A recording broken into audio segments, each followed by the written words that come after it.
আজকে আমরা শিখব জৈব প্রযুক্তি কি। জৈব প্রযুক্তি হল এমন একটি অকল্পনীয় পদ্ধতি যেখানে জীবের বংশানুক্রমিক উপাদানকে নতুন একটি গঠনে পরিণত করা হয়। যেখানে ভাইরাস, ব্যাকটেরিয়ার প্লাজমিডকে জিনের বাহক হিসেবে ব্যবহার করা হয়।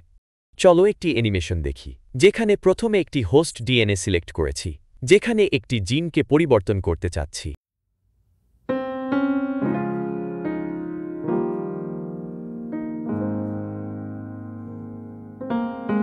সেজন্য ব্যাকটেরিয়ার প্লাজমিডের মধ্যে জিন প্রবেশ করব।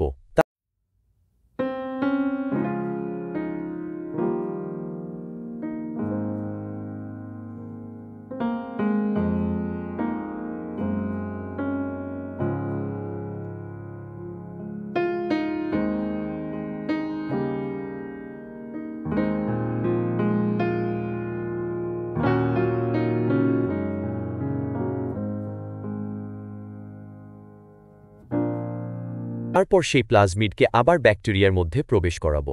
তারপর সেই ট্রান্সফর্মড ব্যাকটেরিয়ার অসংখ্য কপি তৈরি করব। তারপর সেই ব্যাকটেরিয়ার মাধ্যমে হোস্টের ডিএনএর মধ্যে জিনটাকে প্রবেশ করাবো।